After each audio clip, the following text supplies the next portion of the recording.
questions. So now we'll move on to the second topic for this section. It will be on climate modeling. We'll have Dr. Matthew Lightwood, Director of Global Product Manager, Director in Risk Solutions Business at Conning. He is responsible for the product management of GEM's economic scenario generators. Matthew is a key member of the team that sets economics assumptions for GEMs, as well as serving as the main point of contact on technical issues for insurance and pension firms clients. Dr. Matthew. Thanks, Robin. Let me just share my screen. So I can get the slides up. Okay, hopefully you can see the slides. Yep, all good. All right, excellent. So good morning, good afternoon, everyone. So I'm Matt Lightwood from Conning Risk Solutions. And as well as what Robin was talking about, which is sort of my main job, which is involved in stochastic modelling of financial markets, for about the last year, I've also been leading a project to take our stochastic modelling platform and develop methodologies of layering over climate scenario analysis on top of the stochastic models. And today I'll talk a little bit about sort of some of the things I've learned along that journey, and talk a little bit about the main things that I think you need to be aware of in order to actually start to think about climate risk. Primarily, we'll talk about the asset side of the balance sheet. You know, and the reason we've been doing this is that there's been a great deal of demand from regulators for asset managers, banks, pension funds, insurance companies, and the financial services industry in general to assess and monitor the potential impact of different climate risks on their organisation. And some of the key organisations and key developments that have happened in the last few years include here in Europe from EIOPA in October last year, released a very large consultation paper on this subject. The UK PRA, I would say, is one of the world leaders in terms of actually developing concrete stress tests for climate and asking insurers to implement those stress tests. So we had an exploratory exercise in 2019. And in June this year, they released a very major exercise called the CBES, which is Climate Biennial Exploratory Scenarios, which are very extensive stress tests that also have relevance not just to the UK market, but also to global insurance markets, global pension markets generally. It covers quite a few different economies and can be a very useful resource for practitioners anywhere in the world, I would say. You know, also in Singapore in December last year, the Monetary Authority of Singapore certainly hasn't been silent on this issue. They've released statements around environmental risk that are focused also on climate. But also Chinese regulatory authority. Pretty much you could pick any regulator around the world and you would find a statement on this issue. And there are many, many intergovernmental, extra-governmental, independent organisations also working in this area, many standards as well, like TCFD, the Task Force for Climate-Related Financial Disclosures, PRI, Principles of Responsible Investing, and organisations like the NGFS, that's a very important organisation, the Network for Greening the Financial System, that's doing a lot of work in terms of actually defining in a very concrete way what scenarios should be interesting for regulators to ask regulated bodies to look at in terms of financial risk. But I'd say one interesting thing here is that when we look globally, I think this is quite unusual for the insurance industry, is that there's really quite a lot of harmonisation in the way that regulators are thinking about this problem. And the aims of the regulators are pretty harmonised in terms of wanting you at the moment to size the risk and understand that risk on your business model.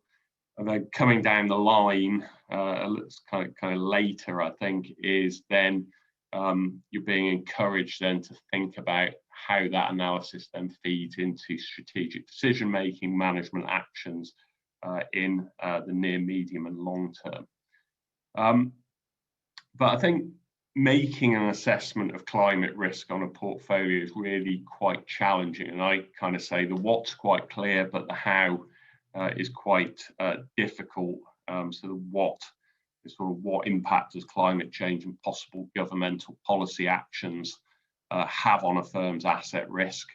But exactly how you do that is maybe a little bit less clear to the people that we've been talking to in the industry, like what tools do we actually have at our disposal to do that. But as I said, I think globally there's quite a lot of agreement on what is required, even if the how is a little bit outstanding.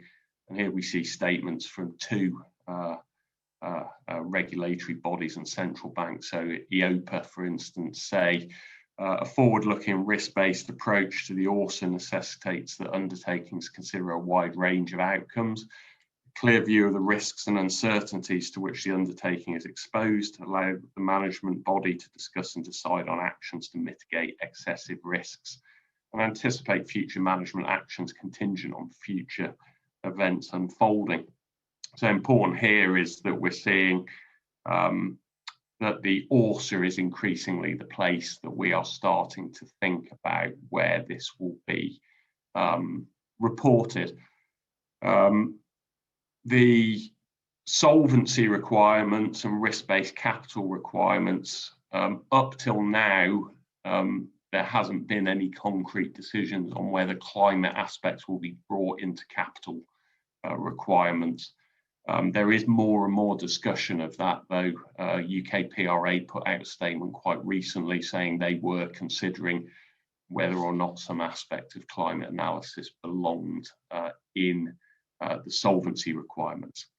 There's also a statement here that I found from the Monetary Authority of Singapore from their paper of 2020, where they say environmental risk poses potential financial and reputational impact to insurers.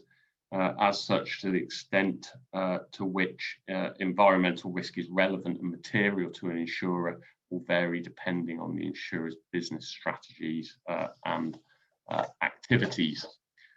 So lots of statements out there and more some concrete actions required. But before we can even really consider what impact climate change scenario might have, we need to first define what scenarios we're interested in and quantify what sort of impact they might have on financial markets. And we'll spend a bit of time now looking at some of the current lines of thinking on this and talk a little bit about what information, tools and types of model are available to help with the task. So the first thing I'd like to do is kind of contrast traditional stress testing with scenario analysis. And I think of traditional stress testing as something where we usually imagine what might happen to our portfolio if a particular historical or imagined crisis were to impact us today. And it's usually kind of a point in time stress test, which I think is sort of useful for assessing resilience to, say, a 2008 type event happening again or another Black Monday. But it's probably less suitable for climate risk. And that's because the effects of climate risk will likely be spread out over several or even many years or even decades and could be quite subtle in the short term, whilst the cumulative effects might be quite large. And I think also traditional stress testing rarely gives us a real view on risk. So for instance, value at risk, so how value at risk might change under a particular set of stresses. Tends to be like a single number that if this thing happened, this is how it would impact us. Instead, though, I think of scenario analysis as allowing us to consider a scenario playing out a little bit more through time. I think it's also the right tool for the job because in this case, we can't really assign probabilities to particular outcomes. So we know there's lots of possible ways that this climate story could play out, but we don't really know the relative likelihood. So what might we actually base a scenario on? Well, fortunately, there's quite a few resources out there now. So one of the big ones is the Intergovernmental Panel on Climate Change, the IPCC, which has defined 4 so-called representative concentration pathways, or RCPs, which give a kind of common language to base scenario definition on across different domains. So in this case, financial services. And the 4 RCPs, which are shown here, are actually defined in terms of several different greenhouse gases. And the plot on the left here shows 4 scenarios in terms of how much atmospheric CO2 abundance might evolve through time. So I'd recommend the IPCC reports as quite a good starting point for understanding the subject, because much of what's been done in the financial services industry uses this as a base. But I think sort of modelling climate-related risks, whilst it's coming along, is kind of still in its infancy. Another really important piece of foundation knowledge is to define the types of risk that are important to consider. And I think we and the regulators are normally focused on 2 types of risk at the moment.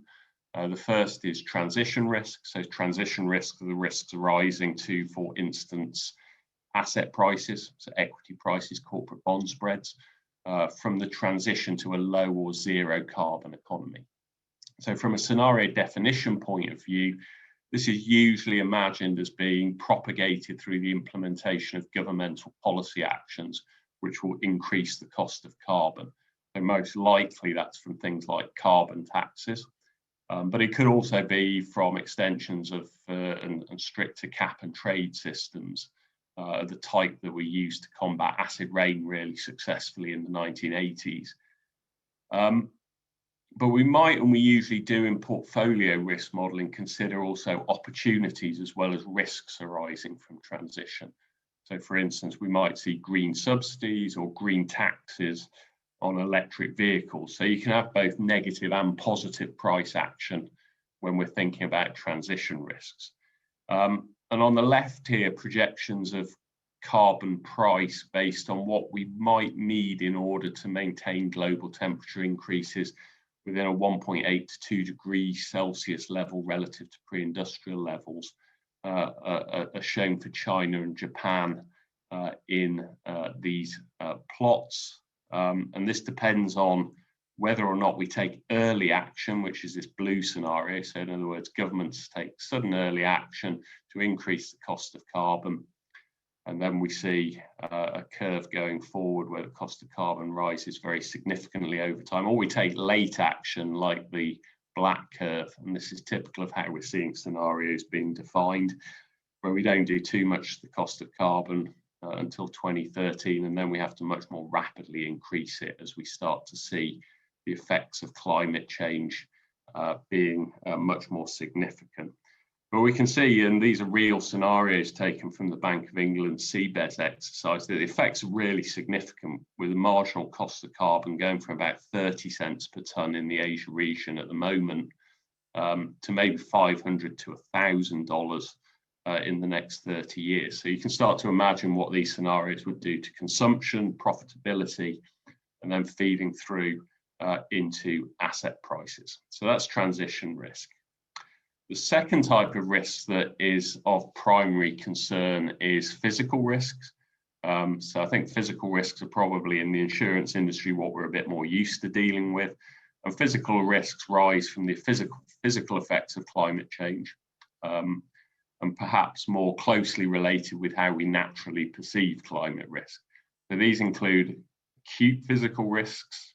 So those might arise from weather-related events, so increased frequency and severity of storms, floods, fires, heat waves, and they may cause damage to, when we're thinking about asset prices, damage to the physical property of companies, or they may do, those type of events may disrupt the operations of companies that we invest in and affect their profitability.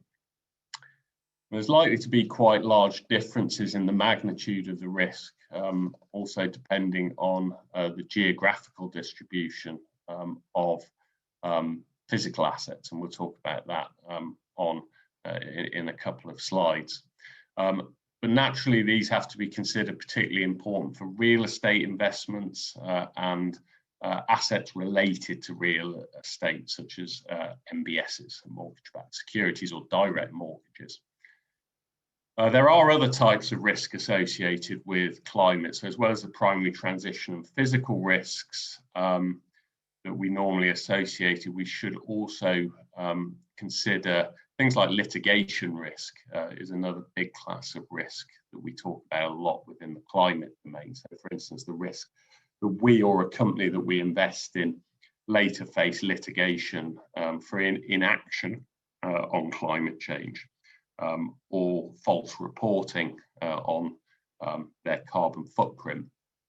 And there's also things like tertiary physical effects that maybe we'll want to consider from climate change, like the effects on biodiversity, soil quality, migration of people, higher incidence of conflicts. Those sorts of things might also be considered.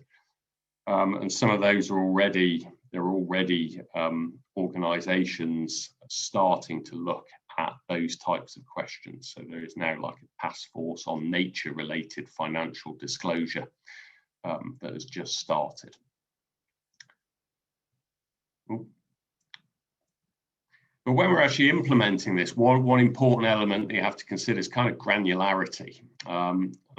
This is what I call the mapping problem. And in the projects we've been doing for clients so far, this has been one of the most difficult and labour-intensive steps.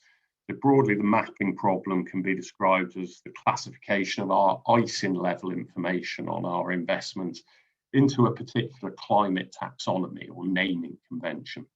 So to visualise the problem, we see here a Sankey flow diagram showing the normal S&P sectors across on the left, and those are then mapped to the most exposed individual stock names of the Canadian TSX 60 in the middle. That's always a one-to-one mapping. So every company belongs to one sector. And then each stock name is then mapped into a climate taxonomy on the right, and this was the original Bank of England exercise taxonomy, where we classify each asset in terms of its exposure to particularly carbon-intensive industries. And there are two issues that make this task quite challenging. The first is that most of the taxonomies proposed so far, including this one, are not really based on standard GICS or other sector classifications. So you can't just go and do the mapping directly from Bloomberg. You have to do some legwork in order to take one classification into another. The second big one is that each company may have exposure to more than one of these carbon intensive subsectors. So for instance, if we look right at the bottom here at the S&P Utilities Index, we see that utilities companies are not just oil or gas, they're actually diversified across, very typically they're diversified across oil, gas, coal and renewables. And we have to do that mapping properly if we're to get a really granular view of, for instance, the transition risks. And to do that, we have to look at things like corporate statements, annual reports to find out how much of their business is diversified within each of these subsectors. However, what we've seen so far is that there's quite a bit of flexibility in terms of regulatory demand in how granular you have to go. So if we look at the US, we see it's somewhat a choice. So for instance, there's quite a bit of scope to consider all US municipal bonds or property investments as having the same stress under a given scenario. So we could do quite a rough cut look at the climate risks. Or you could consider the risk from different states as being different, depending on the different climate risks. And here at Conning, we've done some research and combined several pieces of academic research to create a lot more granular view of state-specific physical risks that can be used to create a more specific stress test for assets with different geographical exposures.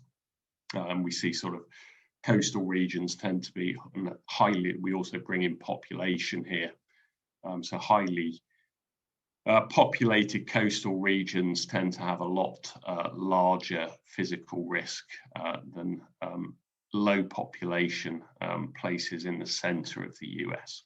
And in Asia, these geographical analyses are likely to be quite important. Exposure to climate risk on properties, say, situated in coastal regions, are likely to look quite different from those in, say, central China. So we have regulator-defined stress tests, and we have internally developed or consultant-developed stress tests, of which we use both. And there's a third type that we're also doing a lot of work on at the moment that I'd like to touch on, which is the use of climate economics models, which are the basis of much of what the regulators are actually putting out there. So in this approach, we can use models and assumptions to assess and to predict the impact of, for instance, a particular degree of climate change on GDP or consumption. Or likewise, we can think about how increasing carbon taxes might affect investment in carbon abatement from governments, so how much carbon they're actually encouraged to abate. So the former is primarily concerned with physical risk, and the foundations of that type of model were laid by the likes of Nordhaus, where he defined a so-called damage function, of which is shown by this equation here under physical risk. And he proposed different parameters for alpha 1 and alpha 2, and there are several models that supersede the Nordhaus model that define different parameters. So there are several versions of this damage model that links changes in climate to financial damage or damage to consumption that can then be used for looking at how a different climate scenario might affect things like GDP. So it links a particular warming delta T with a particular impact on it or damage. The latter, I think, is more a question of transition risk. And these models usually use the concept of a marginal abatement curve of the type that's shown here. So a marginal abatement curve, it's effectively an equilibrium model curve that links the cost of carbon with what we call the emissions control rate. The emissions control rate says that given a particular cost of carbon, which is the y-axis, if we increase the cost of carbon, what proportion of CO2 emissions would a rational player abate or offset? So for instance, here we can see at about $300 US per ton, it would make sense to abate about 60% of emissions because it's just more expensive to pay the tax than to build and run the technology to abate that carbon dioxide. And that tends to be, these abatement curves tend to be different for different economies depending how cheap it is for you to abate. So if you've got loads of geothermal energy, very cheap for you to abate, and so you don't need a very high level of tax before it makes sense to abate the CO2. Whereas if you're a very coal-driven economy, the costs tend to be higher and you need higher carbon taxes to make that incentive. And it shouldn't take much to convince yourself that the abatement cost per ton is then just the integral under, so the area under the abatement curve in light blue, the remainder is the amount of tax you pay. Potentially you could imagine abating even more than 100% of carbon and then getting some subsidy. So we can take this sort of curve and equate it to the proportion of GDP that would need to be spent if the cost of carbon were to rise a particular amount. And we've been building this type of model. So what this really allows you to do is it allows the user to actually take a marginal abatement curve, of which there are quite a few sources, including the NGFS, and then define a cost of carbon scenario. So say, well, what happens if governments were to raise the cost of carbon over the next 30 years to look like this? And from that, we can calculate, well, how much would CO2 emissions drop because of that increase in carbon? And further, what fraction of GDP would an economy need to actually spend in order to abate if this particular cost of carbon scenario were to play out. And that can be really useful for inferring effects then on financial markets.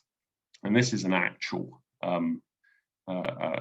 study for US GDP. So we can see under this carbon price scenario, and this given this marginal abatement curve, the US would have to spend about roughly 1% of GDP in order to abate that amount of carbon.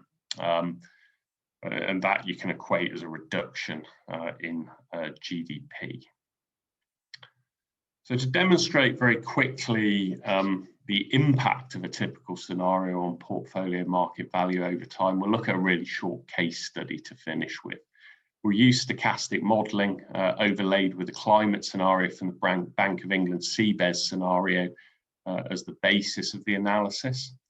And we'll consider a portfolio made up of 85% fixed income assets and 15% risk assets, equity in this example. And the portfolio here is considered to have exposures to carbon intensive industries which are representative of what is typical within the insurance industry. And the first step we go through in running an analysis of this type is to use our economic scenario generator to produce a forward-looking stochastic projection of the market value of each asset class and aggregate that into the portfolio weightings. So that includes the analysis includes all the usual types of market risk, things like interest rate, credit risk, default risk, and general market risk. And then on top of that, we layer then these climate scenarios. So in this case, we've used the CBES late action scenario, which is shown in this top plot for 2 asset classes. So this comes from the regulator, and these are based also on the NGFS scenarios. So this shows how they have defined the future path of equity returns, which is this black dotted line, and credit spread and treasury yield, which is the blue dotted line. Assuming that governments take very little action in the next decade and then are forced to make quite major adjustments to the cost of carbon with quite large effects on asset prices. So this is a transition scenario. So for equities, we see not a huge amount of change in the average equity returns, but then we see a very large effect, about effectively kind of a crisis of about 20%, driven by this transition. And we also see rises in interest rates. We can see at the bottom the effect that this scenario would have on future market values of the portfolio at different points in time. So we fed this into our algorithm that uses the stochastic models. And we do everything always relative to a best estimate. So what we can see here is a blue PDF at 3 different time horizons, so 5 years, 10 years, and 30 years. And the blue PDF just shows us what our current best estimate of the distribution of market value for this portfolio would be at those horizons. And then in green, we see the distribution conditional on this scenario. So we see the effect is quite small up to the 5-year horizon because it's a late action scenario. But by 10 years in the middle, it's very significant indeed. As this scenario starts to bite, we see the green histogram, the average market value has reduced. And we can also, using stochastic techniques, see what the risk distribution looks like, which is one of the key advantages of using this type of analysis. So we get a lot more kind of richness in the analytics that can be produced using stochastic techniques than would be the case with a traditional stress test. And we can even see at the 30-year horizon that the distribution is a very significantly different shape by the 30-year distribution. So we can see it's much more skewed, lower values than it would otherwise have been. And I don't have time to talk too much about this slide, but we can also, using the stochastic techniques, quantify the effect of the scenario on the whole risk distribution. So we can see that through statistical analysis, the effect of this late action scenario at different horizons, in this case, the 30-year horizon, on not just the mean. So this right-hand column is kind of the excess risk, which effectively says on average after 30 years would be 17 billion worse off. But we can see it on the whole risk distribution. So we can see it also on the 0.5th percentiles, the 5th percentiles. So to summarize, climate risk reporting, I think, arguably already has become a requirement for financial institutions, either directly from the regulator or through just internal pressure or customer pressure for companies to actually report on this. But it can be very challenging to define and implement. And we've seen that some of the challenges include things like classifying existing assets in terms of climate risk exposure, and that requires quite a lot of thought and work. There's also quite a lot of uncertainty, I think, about the timing and the magnitude of effects on financial markets. An element we didn't touch on is things like modelling and early pricing in of particular actions, which again we can do with these stochastic techniques. Which lend themselves really well to these situations where we have quite a lot of uncertainty around our assumptions. The task, I think, can also be quite technically and human resource intensive. So I hope today I've given some good pointers to some freely available resources, which will reduce the burden a little bit. So things like the CBES, the NGFS scenarios, which are very useful. And if I think about the future, I sort of say the next year to 2 years is really when talk will become action on this topic. So at the moment, there's a lot of output in terms of documentation, warning you of future intentions of regulators. But I think very rapidly within the Asia region, we're going to start to see much more concrete requirements for people to do stress tests related to climate. That's certainly what we've seen in the US. It was a year ago, people were saying in the US were saying this is mainly a European issue. This year we've seen people like the New York regulator, the DFS, release very concrete statements requiring insurers to include this in their ORSAs. So with that, I will go into any questions that anyone might have.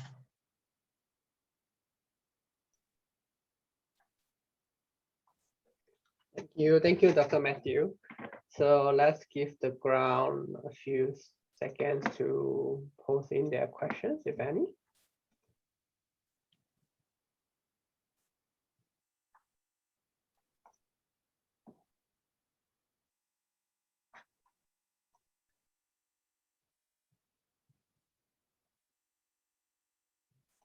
All right, I think just wrap it up here. And thank you, Dr. Matthew. Thank you.